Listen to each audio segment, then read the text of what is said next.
Halo semuanya.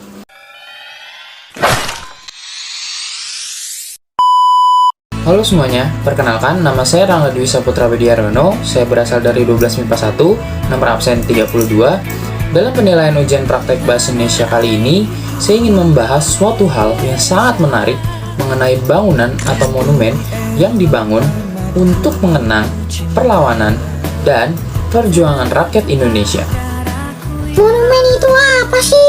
Monumen adalah jenis bangunan yang dibuat untuk memperingati seseorang atau peristiwa yang dianggap penting oleh suatu kelompok sosial sebagai bagian dari peringatan kejadian pada masa lalu.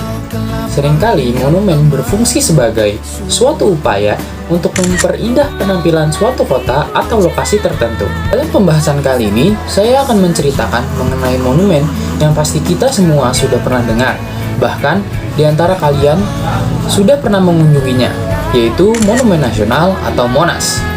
Monumen Nasional atau yang disingkat dengan Monas atau Tugu Monas adalah monumen peringatan setinggi 132 meter atau 433 kaki yang didirikan untuk mengenang perlawanan dan perjuangan rakyat Indonesia untuk merebut kemerdekaan dari pemerintahan kolonial Hindia Belanda. Pembangunan monumen ini dimulai pada tanggal 17 Agustus 1961 di bawah perintah Presiden Soekarno dan dibuka untuk umum pada tanggal 12 Juli 1975.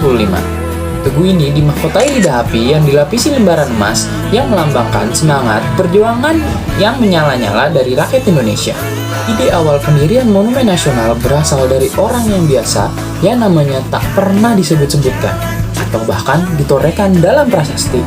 Ia adalah Sarwoko Martokusumo.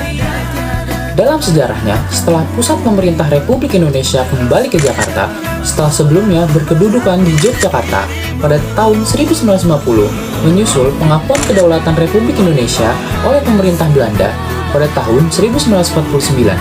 Perencanaan pembangunan sebuah monumen nasional yang setara dengan Menara Eiffel di lapangan tepat di depan Istana Merdeka. Pada tanggal 17 Agustus 1954, sebuah komite nasional dibentuk dan sayembara perancangan monumen nasional digelar pada tahun 1955. Terdapat 51 karya yang masuk, akan tetapi hanya satu karya yang dibuat oleh Frederick Silaban yang memenuhi kriteria yang ditentukan oleh komite. Sayembara kedua digelar pada tahun 1960, tetapi tak ada satupun dari 136 peserta yang memenuhi kriteria. Pada akhirnya, ketua juri meminta Silaban untuk menunjukkan rancangannya kepada Soekarno. Akan tetapi, Soekarno kurang menyukai rancangannya karena ia menginginkan monumen itu berbentuk lingga dan yoni. Silaban kemudian diminta merancang monumen dengan tema seperti itu. Tetapi rancangan yang diajukan Silaban terlalu luar biasa, sehingga biayanya sangat besar dan tidak mampu ditanggung oleh anggaran negara. Terlebih, kondisi ekonomi pada saat itu cukup buruk. Silaban menolak merancang bangunan yang lebih kecil dan menyarankan pembangunan ditunda terlebih dahulu hingga ekonomi Indonesia membaik. Akhirnya Soekarno meminta arsitek R.M. Sudarsono untuk melanjutkan rancangan itu. Sudarsono memasukkan angka 17,8 dan 45 melambangkan 17 Agustus 1945 memulai proklamasi kemerdekaan Indonesia ke dalam rancangan monumen itu. Dan akhirnya pembangunan dimulai pada tanggal 17 Agustus 1961. Pembangunan terdiri atas 3 tahap. Tahap pertama, kurun waktu 1961 sampai 1965. Dimulai dengan dimulainya secara resmi pembangunan pada tanggal 17 Agustus 1961 dengan Soekarno secara seremonial menancapkan pasak beton pertama. Total terdapat 284 pasak beton digunakan sebagai fondasi bangunan. Keseluruhan pemancangan fondasi telah selesai pada bulan Maret 1962.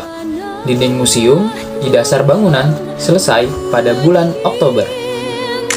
Pembangunan obelisk kemudian dimulai dan akhirnya selesai pada bulan Agustus 1963. Pembangunan tahap kedua berlangsung pada kurun 1966 hingga 1968. Akibat terjadinya gerakan 30 September, sehingga tahap ini sempat tertunda. Tahap akhir pun berlangsung pada tahun 1969 sampai 1976 dengan menambahkan diorama pada museum sejarah. Dan pada akhirnya, monumen secara resmi dibuka untuk umum dan diresmikan pada tanggal 12 Juli 1975 oleh Presiden Republik Indonesia saat itu, yaitu Soeharto.